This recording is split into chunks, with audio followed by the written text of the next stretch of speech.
নমস্কার বন্ধুরা, কেমন আছেন সবাই? আশা করি সবাই ভালো আছেন, সুস্থ আছেন। আমিও বেশ ভালো আছি। আর আবারও অনেক দিন পর একটা বড় ব্লগ নিয়ে চলে এসেছি। তো আগের দিনের মিনি ব্লগে আপনারা তো অনেকেই দেখেছেন আমরা আলিপুরদুয়ার এসেছি বেড়াতে আমার দাদা বৌদির কাছে। আর আজকে ভোরেই এসে পৌঁছেছি। আর এই যে সবাই মিলে প্রায় 10:30টার দিকে স্নান টান করে ব্রেকফাস্ট করে বেরিয়ে পড়েছি বেড়াতে। কোথায় যাচ্ছি? যাচ্ছি ভুটান। আলিপুরদুয়ার থেকে ভুটান যেতে প্রায় 3 ঘন্টা মতো সময় লাগে। আর আমরা এই যে একটা গাড়ি ভাড়া করে এবার সবাই মিলে বেরিয়ে পড়েছি ভুটান যাব বলে।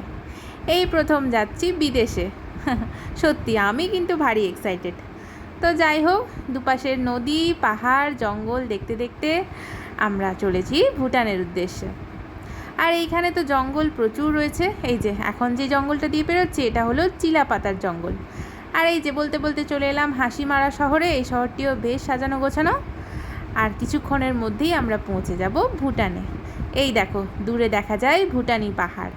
যত আমরা কাছে এগোতে থাকি তত যেন পাহাড়টাও আমাদের কাছে চলে আসছে। তো যাই হোক, আর কিছুক্ষণের মধ্যে পৌঁছেও যাব আমরা। আর এই যে বলতে বলতে চলে এলাম আর একটা প্রাচীরের অপেক্ষা। মানে আমাদের ওই সামনের প্রাচীরটা পেরোলেই আমরা চলে যাব অন্য একটা দেশে। তো যাই হোক, এখানে ভুটানে যাওয়ার জন্য তো ভিসা পাসপোর্ট লাগে না ঠিকই, কিন্তু প্রত্যেকের আইডেন্টিটি কার্ড লাগে। তো সেটাই সবাই ঠিকমতো রেডি করে নিলাম। আর এবার হেঁটে হেঁটে রওনা দিয়েছি। এই যে গেটটা দেখছো, এটা কিন্তু ভুটানে ঢোকার মেন গেট। তো যাই হোক, আমরা এদিকে পৌঁছে গেছি ভুটানে। আর ওদিকে আমাদের ড্রাইভার দাদা তার গাড়ি নিয়ে অন্য পথে তার গাড়ির সব কাগজপত্র দেখিয়ে ভুটানে আসবে। তো আমরা এদিকে হেঁটে হেঁটে নিজেদের কার্ড দেখিয়ে এবার এন্ট্রি নিলাম ভুটানে। আমরা অবশ্য রাতে থাকবো না, তাই আমাদেরকে আলাদা করে কোনো পয়সা দিতে হয়নি। যদি ভুটানে একটা রাতও থাকা যায় তাহলে কিন্তু আলাদা করে পারমিশন নিতে হয়। আর তার জন্য কিন্তু এক্সট্রা টাকাও লাগে। পার পারসন পার নাইট প্রায় 1200 থেকে 1500 টাকা দিতে হয়। তো আমরা যেহেতু সেদিনই ফিরে এসেছিলাম তাই আমাদেরকে আর ওই প্রসেসে যেতে হয়নি। তো যাই হোক, এই যে চলে এসেছি আমরা ভুটানে। শহরটি কিন্তু বেশ সাজানো গোছানো, পরিষ্কার পরিচ্ছন্ন রাস্তা, বড় বড় চওড়া রাস্তা, বাড়িগুলিও সুন্দর দেখতে। আর এই যে এখন যেখানে আছি এটা হচ্ছে ফুনসুলিংয়ের মার্কেট, বেশ জমজমাট মার্কেট। তো চলো, গাড়ি তো আমরা পেয়ে গেলাম, মানে ড্রাইভার দাদাও চলে এসছে আর আমরাও গাড়িতে চেপে পড়েছি। এবার আমরা সবার আগে যেখানে যাব সেটা হলো একটা টেম্পল, গুম্ফা টেম্পল। ভুটান কিন্তু বৌদ্ধ ধর্মই প্রচলিত, তাই এখানে বেশিরভাগ মন্দিরেই বৌদ্ধ দেবেরই ছবি আছে। আর সেরকমই একটা মন্দির আমরা দেখতে যাচ্ছি পাহাড়ের ওপরে।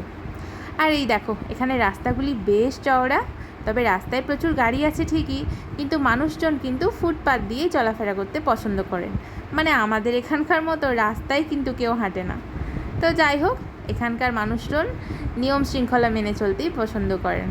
আর এই যে আমরা গাড়ির ভেতর সবাই বেশ এনজয় করছি, সবাই একটু ভিডিও করে নিলাম। এই দেখো আমার দাদা বৌদি, আমি, আমার হাজব্যান্ড, ড্রাইভার দাদা, আমার মেয়ে, সবাই আছি, বেশ মজা হচ্ছে।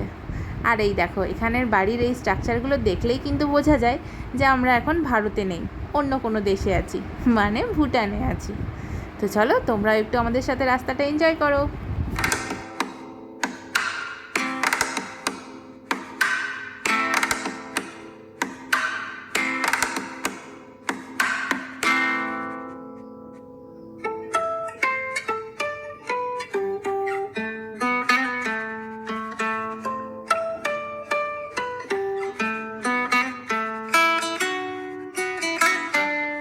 এই ফুনসুলিং শহর থেকে আমরা যে টেম্পলটায় যাচ্ছি সেখানে যেতেও প্রায় 1 ঘন্টা মতোই সময় লেগেছিল। পাহাড়ি আঁকাবাঁকা রাস্তা ধরে ছুটে চলেছে আমাদের গাড়ি। আর আমরা প্রত্যেকেই ভারী এক্সাইটেড। যদিও দাদা এই ভুটানে সেকেন্ড টাইম আসছে, তবে আমরা বাকিরা যারা আছি তারা কিন্তু এই প্রথমবারই যাচ্ছি। তাই আমরা কিন্তু বেশ এক্সাইটেড আর মনেও রয়েছে বেশ খুশি। তো যাই হোক, এই যে পাহাড়ি আঁকাবাঁকা রাস্তা ধরে ছুটে চলেছে আমাদের গাড়ি, বেশ ভালো লাগছিল। আর কিছুক্ষণের মধ্যেই আমরা পৌঁছে যাব মন্দিরে। তো চলো।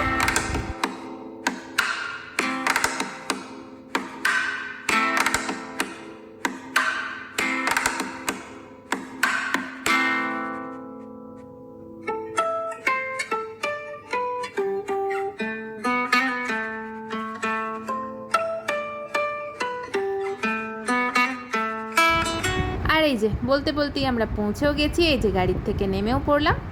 এবার আমরা যাব এই মন্দিরের ভেতরে। তবে এখানে কিন্তু এন্ট্রি ফিস আছে, তাই সবার আগে গিয়ে টিকিটটা কেটে নেব। তো চলো আগে বরং টিকিটটাই কেটে নিই। আর এই যে এখানে দাদা টিকিট কেটে নিয়েছে, আর এখানে পার পারসন 30 টাকা করে টিকিট লেগেছে এন্ট্রি ফি। চলো তোমাদেরকে একটু টিকিটটাও দেখিয়ে দিই। এই যে, যদিও এখানে ভুটানিতে কী লেখা আছে সেটা আমি জানি না, তবে এন্ট্রি ফি 30 টাকা সেটা বুঝতে পারছি। আর ঢুকতেই সবার আগে যেটা চোখে পড়লো সেটা হচ্ছে একটা বিরাট বড় কাঁঠাল গাছ, যেখানে প্রচুর এঁচড় ধরে আছে। আর তার কিছুটা দূরেই ছিল একটা ক্যান্টিন, যেখান থেকে ফেরার সময় আমরা খেয়েছিলাম লস্যি। এই যে আমুলের লস্যি, সেটা অবশ্য পরে দেখাচ্ছি তোমাদের। চলো আগে বরং মন্দিরটা ঘুরিয়ে দেখাই। মন্দিরটি কিন্তু বেশ সুন্দর। আর এখানে কিন্তু কোনো চিৎকার চেঁচামেচি নেই, মন্দিরের বাইরেই লেখা আছে পোস্টারে যে নীরবতা বজায় রাখুন। এই যে প্লিজ মেনটেন সাইলেন্স। আমরা ওই জন্য নিঃশব্দে গুটি গুটি পায়ে ছবি তুলতে তুলতে ভেতরে যাচ্ছিলাম।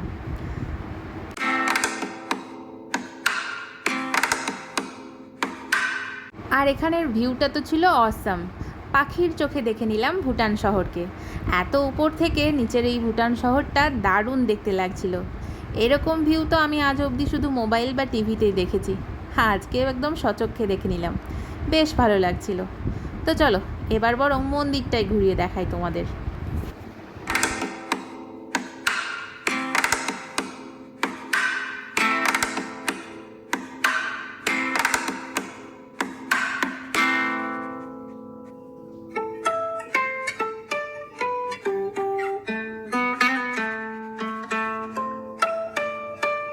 মন্দিরের কারুকার্য স্থাপত্য সম্পূর্ণই কিন্তু আলাদা, ভিন্ন স্বাদের। একদমই ভারতের সাথে কোনো মিল থাকে না, পাওয়াও যাচ্ছে না। যাই হোক, এরকম মন্দির আমিও প্রথমবারই দেখছি, বেশ ভালো আর বেশ অন্যরকম। তবে দুঃখের বিষয় একটাই, যে মূল মন্দিরের গেট কিন্তু বন্ধ ছিল, তালা দেওয়া। তো যাই হোক, ভেতরে মূর্তি দর্শন করতে পারলাম না। আর এই যে আমরা এখানে বসেছিলাম একটুখানি ঠান্ডা হাওয়ায়। এত ওপরে উঠেছি, হাওয়াটা কিন্তু বেশ ঠান্ডা। তবে এখানের ওয়েদার ঠান্ডা নয়, কারণ বাইরে রোদও আছে, তবে এই হাওয়াটা বেশ ঠান্ডা, তাই বেশ ভালো লাগছিল। আর আমরা এই যে সবাই মিলে এখানে একটুখানি বসেছিলাম, আর এই ওপর থেকে নিচের ভিউটা সব থেকে ভালো লাগছিল দেখতে।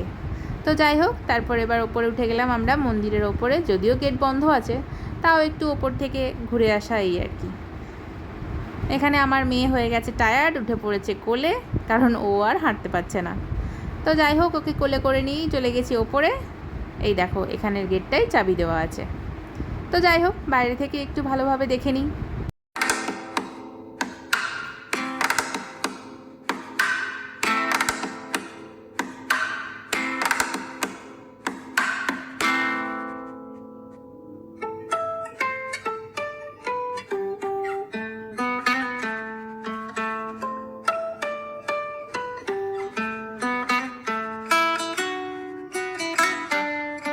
এগুলোকে ঠিক কী বলে আমি জানি না, তবে সারা মন্দিরের চারধারে কিন্তু এই ধরনের জিনিস রয়েছে। এই যে পুরো মন্দিরটাকে ঘিরে রয়েছে, যেগুলো কিন্তু ঘোরানোও যায়। আর এদিকে তোমাদেরকে একটা মজার জিনিস দেখায়। এই দেখো, সকলেই আমরা জানি যে ভুটানের সময় কিন্তু আমাদের ভারতীয় সময় থেকে 8 ঘন্টা এগিয়ে আছে। আর এই দেখো, এখানে মন্দিরের বাইরে রয়েছে একটা বড় ঘড়ি। আর এই দেখো, আমার বরের ঘড়িতে বাজছে এখন 1টা 10, আর এইখানে বাজছে প্রায় 1টা 40। তো যাই হোক, যদিও সকলের জানা বিষয়, তাও একটু তোমাদের সাথে শেয়ার করলাম। আর এই যে এবার মন্দির দেখে চলে এসেছি আমরা ওই ক্যান্টিনটাতে, যেটা যাওয়ার সময় তোমাদেরকে দেখিয়েছিলাম। আর এখান থেকে সবাই মিলে নিয়ে নিয়েছি একটা করে আমুলের লস্যি। আর এই যে ঠান্ডা ঠান্ডা লস্যি পেয়ে আমার মেয়ে তো ভারী খুশি। তা যাই হোক, তারপর আবার গাড়ি চেপে আমরা এবার রওনা দিচ্ছি ভুটানের অন্য একটা জায়গায়, সেটা হলো হ্যাঙ্গিং ব্রিজ দেখতে। তো যাই হোক, সেখানে যাওয়ার আগে মাঝখানে এই যে গাড়িতে একটুখানি ফিউল ভরানো হলো। ভুটানে সত্যিই তেলের দাম কম, যেটা একদম সচক্ষে দেখেও নিলাম, আর সেটা দেখেও বেশ ভালো লাগলো। তো যাই হোক, এবার আবার বাইরের এই প্রাকৃতিক পরিবেশ এনজয় করতে করতে আমরা এখন যাচ্ছি হ্যাঙ্গিং ব্রিজ দেখতে।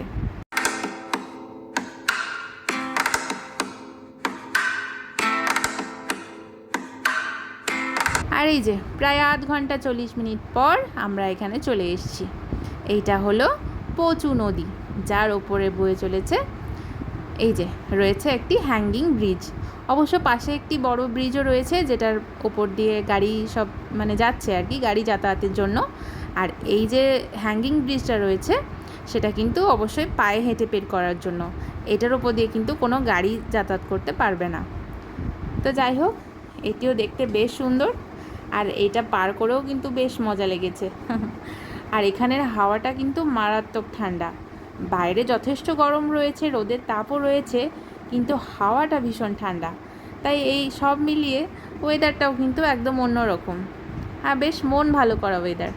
তো যাই হোক, নিচের জলটা ছুঁয়ে দেখার ইচ্ছে ছিল ঠিকই, কিন্তু এতটা নিচে নামা সম্ভব নয়। তো সেখান থেকে আমরা আবার চলে এলাম এই যে ফোনসুলিং শহরে। আর এখানে লোকাল মার্কেট রয়েছে একটা, সেখানেও টুকটাক জিনিসপত্র দেখছিলাম, কিন্তু ভুটানের এই জিনিসপত্রের দাম এত বেশি যে আমাদের প্রায় নাগালের বাইরেই। তাই টুকটাক জিনিস দেখেই আমরা আজকের মতো প্রায় ফিরে এলাম। যদিও ভারতীয় মুদ্রা আর ভুটানের মুদ্রার ভ্যালু সেম, কিন্তু জিনিসপত্রের দামটা একটু বেশি। এই যে এখানে ঢুকেছিলাম একটা দোকানে, সুন্দর সুন্দর প্রচুর শোপিস রয়েছে ঠিকই, কিন্তু একদম ধরাছোঁয়ার বাইরে। তো যাই হোক, টুকটাক এগুলো দেখেই আজকের মতো বাড়ি ফিরবো, তার কারণ অনেকটা দেরি হয়ে গেছে, আবার এতটা পথ আমাদেরকে ফিরতে হবে। তার কারণ কালকে তো যাচ্ছি আবার একটা অন্য জায়গায় বেড়াতে। তোমরা কিন্তু অবশ্যই চ্যানেলটা সাবস্ক্রাইব করে রেখো, কারণ পরে কোথায় বেড়াতে যাচ্ছি সেই ভিডিওটাও কিন্তু আমি খুব তাড়াতাড়ি নিয়ে আসবো। আর এই যে ফেরার পথে আমরা আবার সেই চিলাপাতা জঙ্গল দিয়েই ফিরছি। এখানে কিন্তু জঙ্গল সাফারিরও ব্যবস্থা রয়েছে, এই দেখো। যদিও আমরা জঙ্গল সাফারি করিনি, কারণ জঙ্গল সাফারির জন্য আগের থেকে বুকিং করে রাখতে হয়। আর এই দেখছি হাতিটাকে রেডি করছে সবাই মিলে, হয়তো এটাকে জঙ্গলের ভেতরেই নিয়ে যাবে। আর আমার মেয়ে তো এই সামনে থেকে হাতি দেখতে পেয়ে ভারী খুশি। তো যাই হোক, ফেরার পথে আমরা আরেকটা জিনিস দেখলাম। এখানে একটা রয়েছে কটেজ, যেটার নাম হচ্ছে মনের মানুষ হোমস্টে। প্রসেনজিৎ আর ঋতুপর্ণার কিন্তু একটা সিনেমা রয়েছিল, যেটা একসময় বেশ হিট করেছিল। সেই সিনেমার নাম ছিল মনের মানুষ, আর এইখানেই হয়েছিল তার শ্যুটিং। যদিও এই সিনেমাটা আমরাও দেখেছি, তো এটা সামনে থেকে দেখে তো আরও ভালো লাগলো। এইখানেই হয়েছিল ওই সিনেমার শ্যুটিং, আর তার জন্য এই জায়গাটার নামও হয়ে গেছে মনের মানুষ হোমস্টে। তো যাই হোক, এই ইনফরমেশনটাও তোমাদের সাথে একটুখানি শেয়ার করে দিলাম। যারা যারা এই সিনেমাটা দেখেছো তাদের কিন্তু এই জায়গাটা দেখতে বেশ ভালোই লাগবে। আর তারপরে আমরা চলে গেছিলাম একটা ধাবাতে, যদিও দুপুরের লাঞ্চের টাইম অনেকক্ষণ আগেই পেরিয়ে গেছে, আর সবারই প্রায় এত খিদে পেয়েছিল যে খাবার পরেই ভিডিওটা করেছি, খাওয়ার আগে আর ভিডিও করার কথা মনে থাকেনি। তো চলো আজকের মতো বাড়ি ফেরা যাক, দেখা হচ্ছে অন্য একটা ব্লগে। আজকের মতো আসছি, ভালো থেকো, টাটা।